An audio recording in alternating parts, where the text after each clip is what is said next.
नमः शिवाय। आज फाल्गुन मास के कृष्ण पक्ष की चतुर्दशी तिथि को और महाशिवरात्रि के पावन अवसर पर सुनिए महाशिवरात्रि व्रत की दो पौराणिक कथाएं, जिनमें से एक कथा भगवान शिव और मां पार्वती के विवाह की कथा है। शिव विवाह की कथा सुनाने से पहले आइए सुनते हैं महाशिवरात्रि व्रत की कथा। पौराणिक कथा के अनुसार पुरातन काल में एक शिकारी था जिसका नाम चित्रभानु था। वह शिकारी एक साहूकार का कर्जदार था और समय पर साहूकार का कर्ज ना चुका पाने के कारण साहूकार ने उसे शिवमठ में बंदी बना लिया। संयोग से जिस दिन शिकारी को बंदी बनाया गया उस दिन महाशिवरात्रि थी। साहूकार ने इस दिन अपने घर पे पूजा पाठ का आयोजन किया। पूजा के बाद कथा का पाठ भी किया गया। शिकारी ने भी पूजा और कथा में बताई गई बातों को बड़े ध्यान से सुना। शिकारी ने साहूकार से ऋण चुकाने का वादा किया और पूजा कार्यक्रम समाप्त होने के बाद साहूकार ने शिकारी को अपने पास बुलाया और उससे अगले दिन ऋण चुकाने की बात कही। इस पर शिकारी ने उसे वचन दिया कि वह समय पर उसका ऋण चुका देगा। साहूकार ने शिकारी को मुक्त कर दिया।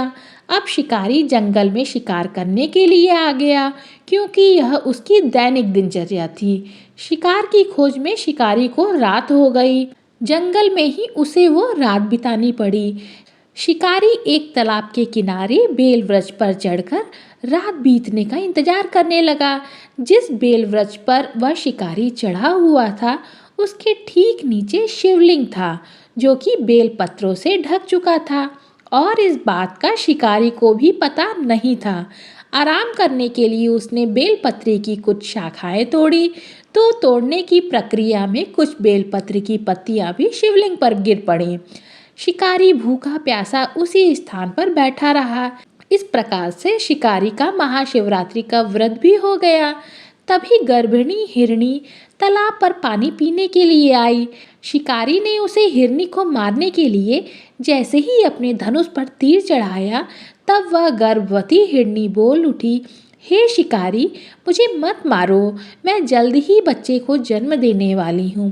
अगर तुम इस समय इस हालत में मुझे मारोगे तो एक साथ दो दो जीव हत्या का पाप तुम्हारे ऊपर लगेगा, जो कि बिल्कुल उचित नहीं होगा। और मैं अपने बच्चे को जन्म देकर शीघ्र ही तुम्हारे पास आ जाऊंगी, तब तुम मुझे मार लेना। इस समय मुझे जाने दो। शिकारी ने गर्भिणी हिरनी की बात सुन ली और उसे जाने दिया। गर्भवती हिरनी वहां से चली गई। धनुष रखने में इस प्रकार कुछ और बेलपत्र टूटकर फिर से शिवलिंग पर गिर गए। इस प्रकार शिकारी ने अनजाने में ही रात के प्रथम पहर की पूजा भी संपन्न हो गई। कुछ ही देर में एक और हिरनी उधर से निकली। पास आने पर शिकारी ने तुरंत ही अपने धनुष पर तीर चढ़ाकर निशाना लगाया, लेकिन तभी वह हिरनी शिकारी से निवेदन करने लगी कि हे शिकारी, अभी थोड़ी देर पहले ही मैं ऋतु से निवृत्त हुई हूँ, कामातुर विहरणी हूँ और अपने प्रिय की खोज में भटक रही हूँ। मैं अपने पति से मिलकर जल्दी ही तुम्हारे पास आ जाऊंगी, तब तुम मुझे मार लेना। इस समय मुझे जाने दो। शिकारी ने उस हिरनी को भी जाने दिया। अब शिकारी विचार करने लगा कि किस प्रकार वे शिकार कर पाएगा। इस दौरान रात का आखिरी पहर भी बीत गया और इस बार भी उसके धनुष रखने से कुछ और बेलपत्र शिवलिंग पर जा गिरे और इस तरह उसके द्वारा दूसरे पहर की पूजा भी संपन्न हो गई। कुछ ही देर बीती थी कि एक और हिरनी अपने नन्हे नन्हे बच्चों के साथ वहीं तालाब पर पानी पीने के लिए आई। उसे देखकर शिकारी बहुत खुश हुआ। उसने सोचा, आज तुम्हें इस अवसर को अब मैं जाने ही नहीं दूंगा और किसी भी हाल में इन हिरणों का मैं शिकार करूंगा। ये सोचकर जैसे ही उसने धनुष का बाण उठाया, तभी वह हिरनी बोल उठी, हे शिकारी, अभी इस समय मुझे मत मारो, नहीं तो मेरे बच्चे अनाथ हो जाएंगे। मैं अपने बच्चों को उनके पिता के पास छोड़कर आ जाऊंगी, तब मुझे मार लेना। मैं वचन देती हूँ कि मैं जल्द ही इन बच्चों को इनके पिता के पास छोड़कर तुम्हारे सामने उपस्थित हो जाऊंगी। लेकिन शिकारी को उस हिरनी की बात पर विश्वास नहीं हुआ। एक तो दिन भर का भूखा प्यासा, ऊपर से 2 बार वह अपना शिकार छोड़ चुका था, जिस कारण क्रोधित होकर उस शिकारी ने कहा कि मैं अब इस बार शिकार को किसी भी हालत में नहीं छोड़ूंगा। मेरे घर पर मेरे बच्चे इंतजार कर रहे होंगे और भूख प्यास से व्याकुल होंगे। इस समय अब मैं तुम्हारी कोई बात नहीं सुनूंगा। अब तुम मरने के लिए तैयार हो जाओ। लेकिन शिकारी की बात सुनकर वह हिरनी हाथ जोड़कर शिकारी से निवेदन करने लगी, हे शिकारी, जिस तरह तुम्हें तुम्हारे बच्चों की चिंता हो रही है, उसी तरह मुझे भी मेरे बच्चों की चिंता है। कृपया करके इस समय मुझे जाने दो। मैं अपने बच्चों को छोड़कर कुछ ही क्षण में तुम्हारे सामने उपस्थित हो जाऊंगी। रात भर किए गए जागरण से और अनजाने में की गई शिवरात्रि की पूजा से शिकारी का हृदय परिवर्तन हो गया था। उसे उस हिरनी पर दया आ गई और उसे भी जाने दिया। अब शिकारी को अपने पूर्व के सभी कर्मों पर बड़ा पश्चाताप हो रहा था। उसे खुद से घृणा हो रही थी। उसे अपने परिवार की भी चिंता हो रही थी कि वो कैसे अपने परिवार का पेट भरेगा। इस तरह बार बार धनुष का तीर चढ़ाने से और कुछ बेलपत्र टूटकर शिवलिंग पर जा गिरी, जिससे अनायास ही तीसरे पहर की पूजा भी संपन्न हो गई। अभी वह शिकारी सोच में ही बैठा था कि तभी एक और हिरण वहां पर पानी पीने के लिए आया। उसे देखते ही शिकारी ने फिर से अपने धनुष पर तीर चढ़ाया, लेकिन वह हिरण हाथ जोड़कर करुणा से भरे स्वर में शिकारी से कहने लगा, हे शिकारी, मुझे मत मारो। अगर तुमने इससे पहले आने वाली 3 हृदयों को भी जाने दिया तो कृपा करके मुझे भी जीवन दान दे दो। मैं जल्द ही अपनी पत्नी और अपने बच्चों से मिलकर तुम्हारे सामने उपस्थित हो जाऊंगा। तब तुम मुझे मार लेना, और अगर तुमने मेरे परिवार को मार डाला है तो तुम मुझे भी मारने में एक क्षण की देरी मत करो।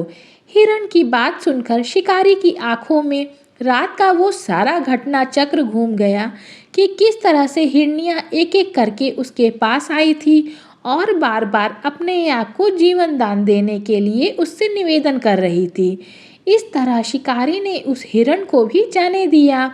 पाँव फट चुकी थी, यानी कि सुबह होने वाली थी कि चौथे पहर का पूजन भी समाप्त हो गया। कुछ ही क्षण में वह हिरण अपने पूरे परिवार के साथ शिकारी के सामने उपस्थित था और वह हिरण परिवार शिकारी से कहने लगा कि हे शिकारी, अब तुम हमें मार सकते हो। लेकिन तब तक उस हिंसक शिकारी का मन परिवर्तित हो चुका था। वह शिकारी तो उन जंगली जीवों की वचनबद्धता और सत्यता पर हैरान था। उसे खुद से बहुत ग्लानि हो रही थी। उसने अपने धनुष बाण एक तरफ रख दिए और प्रतिज्ञा की कि आज के बाद वह कभी जीव हत्या नहीं करेगा, और उसने समस्त हिरण परिवार को भी जीवन दान दे दिया। इस प्रकार अनजाने में की गई शिवरात्रि की पूजा और उपवास तथा रात्रि जागरण से वे हिंसक शिकारी अंत में अपने कठोर हृदय को जीव हिंसा से हटाकर सदा के लिए कोमल व दयालु बना लिया।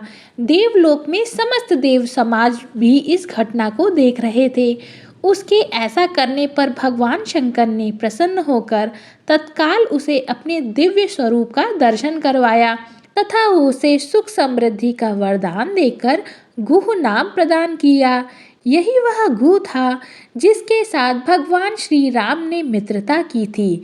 इस प्रकार महाशिवरात्रि पूजन पौराणिक व्रत कथा समाप्त हुई। ओम नमः पार्वती पतये हर हर महादेव। अब आइए सुनते हैं शिवजी और माता पार्वती की विवाह की कथा। पुराणों में शिव पार्वती के विवाह का उल्लेख बहुत सी जगह में मिलता है। कहा जाता है कि शिव और पार्वती का विवाह जिस दिन हुआ था उसी दिन हम महाशिवरात्रि मनाते हैं। माता पार्वती भगवान शिव से विवाह करना चाहती थी। सभी देवता इस रिश्ते से खुश थे और सभी चाहते थे कि पर्वत राजकन्या माता पार्वती और भगवान शिव का विवाह हो। माता पार्वती की ओर से कुछ लोग भगवान शिव के पास पार्वती का रिश्ता लेके गए। शिव, जो कि एक तपस्वी साधु हैं, वे किसी रिश्ते नाते में नहीं बनना चाहते थे। रिश्ते की खबर सुनकर वे क्रोधित हो उठे और उन्होंने अपनी तीसरी आंख खोली। उसके प्रकोप से रिश्ता लेकर आए लोग सब भस्म हो गए। भगवान शिव द्वारा रिश्ता ठुकराने की खबर सुनकर माता पार्वती को बहुत दुख हुआ, परंतु वे तो ठान चुकी थी कि वे शादी करेंगी तो बस महादेव से ही। इसी दृढ़ निश्चय के साथ माता पार्वती ने शिव जी को पाने के लिए तपस्या शुरू कर दी। उनकी तपस्या से सभी जगह हाहाकार मच गया, बड़े बड़े पर्वत भी डगमगाने लगे। इन सभी बातों का जब भगवान शिव को स्मरण हुआ तब उन्होंने अपना ध्यान तोड़ा और अपनी आंखें खोली। जब वे माता पार्वती के समक्ष उपस्थित हुए तब शिव जी ने उन्हें समझाया कि एक तपस्वी के साथ जीवन यापन करना माता पार्वती के लिए आसान नहीं होगा। लेकिन माता पार्वती ने तो जैसे जिद ही पकड़ ली थी कि वे शादी करेंगी तो बस महादेव से। उनकी इस हट को देखकर भोलेनाथ ने सोचा कि वे बिल्कुल उनकी तरह ही हैं और उनकी जोड़ी बहुत अच्छी लगेगी। भोलेनाथ माँ पार्वती से शादी करने के लिए मान गए और यह सुनकर न केवल पार्वती अपितु समस्त देवगण भी बेहद प्रसन्न थे। माँ पार्वती के घर में इस शादी को लेकर जोरों शोरों से शादी की तैयारियां शुरू हो गई। अब समस्या यह थी कि भगवान शिव एक तपस्वी थे और उनके परिवार का कोई नहीं था। उन्हें शादी की रस्मों का कोई अंदाजा नहीं था। मान्यता यह है कि वधू का हाथ मांगने शादी के दिन वर को अपने परिवार के साथ ही आना पड़ता है, लेकिन भगवान शिव के परिवार में तो कोई नहीं था। ऐसे में महादेव ने डाकिनिया, भूत प्रेत और चुड़ैलों को अपनी बारात में शामिल होने को कहा। भगवान शिव तो इस बात से भी अनजान थे कि शादी के लिए तैयार कैसे होते हैं। डाकिनियों ने भगवान शिव के शरीर पर भस्म लगा दिया और हड्डियों की माला पहना दी, जो कि उनके घरों की परंपरा होती होगी। अब भगवान शिव की बारात, जिसमें भूत प्रेत थे, नाचते गाते माँ पार्वती के द्वार पहुँचे। सभी लोग, जिसमें माँ पार्वती के घर वाले और देवतागण थे, हैरान रह गए। भूतों को देखकर घर की महिलाएं डर कर वहां से भाग गईं। महादेव को इस रूप में देखकर उनकी सास यानी माँ पार्वती की माँ ने उन्हें अपनी बेटी का हाथ देने से इनकार कर दिया। माता पार्वती और शिवजी के विवाह की परिस्थितियों को बिगड़ता देखकर पार्वती जी ने महादेव से अनुरोध किया कि वे उनके रीति रिवाजों के मुताबिक शादी करें। भोलेनाथ ने माँ पार्वती की इस प्रार्थना को मान रखा। पार्वती जी ने सभी देवताओं को उन्हें तैयार करने का निवेदन किया। इसके बाद भोलेनाथ को दैवीय जल से स्नान कराया गया और उन्हें खूबसूरती से फूलों की मालाओं से तैयार किया गया। जब भोलेनाथ पूरी तरह से तैयार होकर सभी के समक्ष आए तब सभी उनकी सुंदरता के गुणगान करते न थक रहे थे। जब उन्हें माता पार्वती की माँ ने देखा तो उन्हें अपनी बेटी की शादी शिवजी से कराने में कोई आपत्ति नहीं हुई। ब्रह्मा जी की उपस्थिति में विवाह का शुभारंभ हुआ और दोनों ने एक दूसरे को वरमाला पहनाई। ऐसे में माँ पार्वती और शिवजी का विवाह संपन्न हुआ, जिसे हम लोग शिवरात्रि के रूप में मनाते हैं और शिवजी की पूजा करते हैं। ओम नमः शिवाय। उम्मीद है कि आपको ये महाशिवरात्रि की कथा जरूर पसंद आई होगी। पसंद आई हो तो वीडियो को लाइक करके कमेंट बॉक्स में ओम नमः शिवाय जरूर लिखें। हिंदू धर्म के बारे में जानने के लिए चैनल को सब्सक्राइब करें।